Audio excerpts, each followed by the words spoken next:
President. The Senator from Louisiana. Mr. President, are we in a quorum call? No. Okay.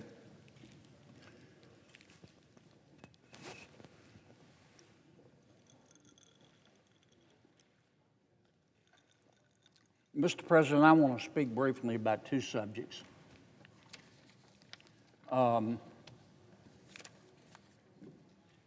They're different. They're both important, but they're different. Let me start with the reconciliation bill, which President Trump and others called the one big beautiful bill. I continue to go through the bill, and every time I do, I'm impressed. This is a breathtaking bill in the sense that it covers so many subjects. I think each of us could spend hours talking about this bill. I'll just hit the highlights. This is one of the most far-reaching pieces of legislation that this body will never pass.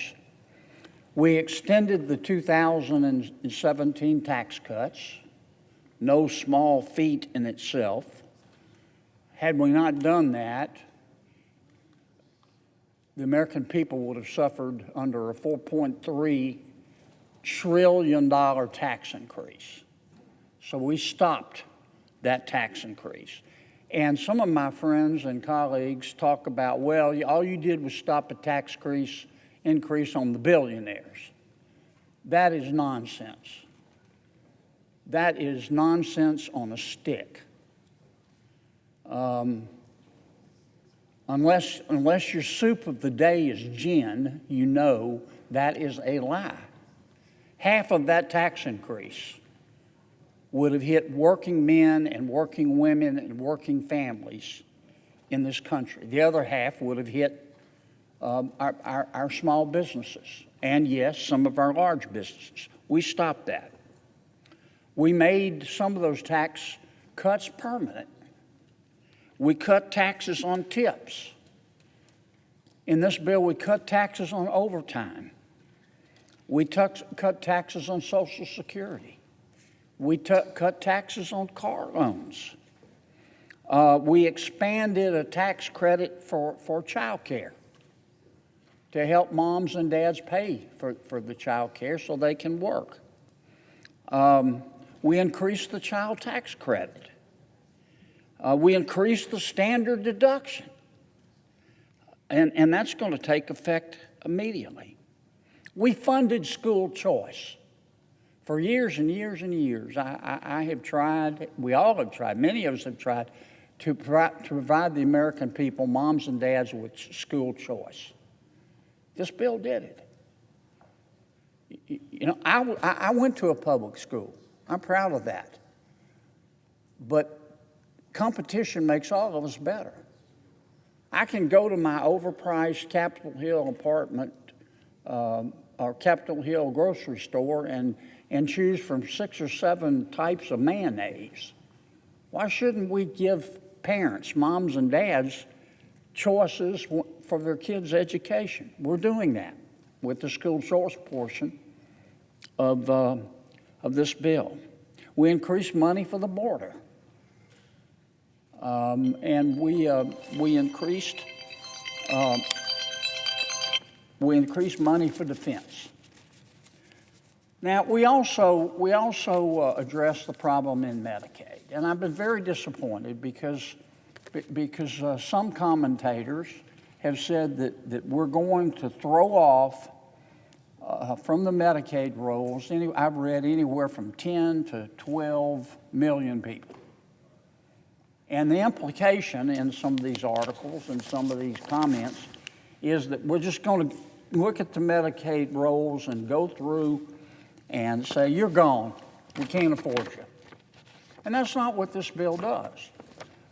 The first thing you have to realize is that actually Medicaid's not going to be cut at all under this bill. Under our bill that we just passed, our spending on Medicaid over the next 10 years is going to go up 20%. So nobody's cutting Medicaid.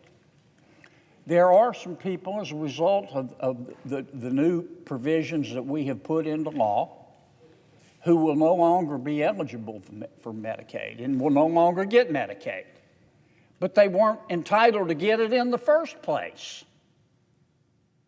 So when you say, well, you're throwing people off of Medicaid, they weren't entitled to it in the first place. You're not entitled to Medicaid if you're making $200,000 a year.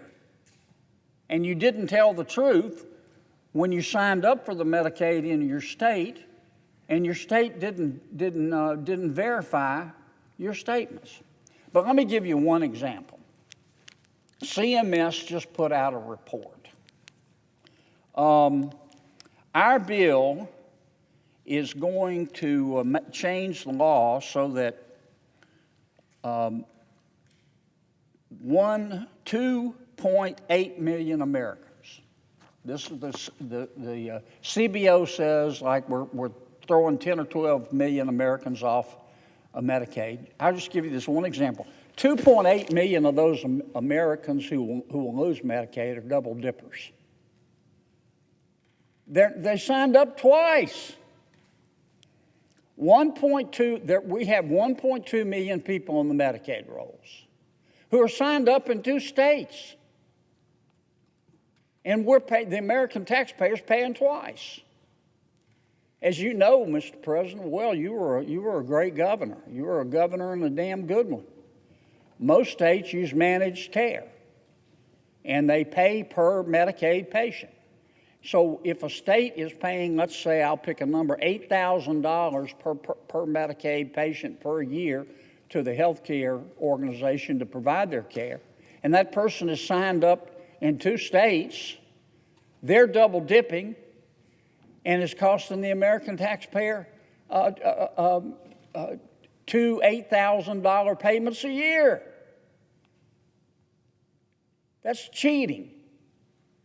So from one perspective, you're throwing these people off Medicaid. They weren't entitled to double dip in the first place. CMS also came out with a report, and by CMS I mean the Centers for Medicare and Medicaid Services, which is the federal agency that administers Medicare and Medicaid. CMS has also found that there are 1.6 million people who are on Medicaid today who are receiving both Medicaid and Obamacare. Well, what's Obamacare? I'll refresh everyone's memory. Medicaid is supposed to be for the poor and disabled, and Medicare is for the elderly, and a lot of other Americans have health insurance through their job. But there are a certain number of Americans who don't have health insurance because they're not old enough for Medicare, and they're not poor enough for Medicaid, and maybe their employer doesn't offer health insurance. So they can go to an exchange, we call them the Obamacare exchange, and buy health insurance. Now, President Obama and some of my colleagues, I wasn't here then, but when we passed Obamacare, the Obamacare exchanges, the Affordable Care Act, we were told that health insurance would be cheaper, and we were told it would be more accessible. It's been neither. We were also told if you like your doctor, you can keep your doctor. That wasn't true either.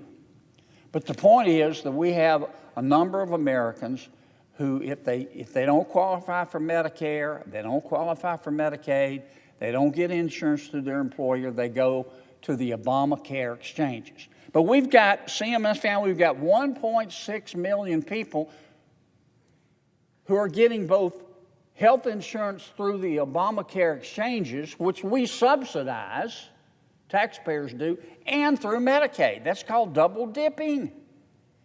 It's illegal. And CBO can put out all the reports that they want to saying, oh, you're throwing all of these people off Medicaid. And technically they're right, but they're not eligible to be on Medicaid. I just gave you an example. 2.8 million people who are double dipping. It's illegal to double dip. It's immoral to double dip. It's unfair to taxpayers to double dip. All our bill does is say you can't double dip. Cheating is wrong. Is that throwing people off Medicaid? Technically, yes. But once again, as the other provisions in this bill also do, we're taking people off Medicaid who weren't eligible for it in the first place.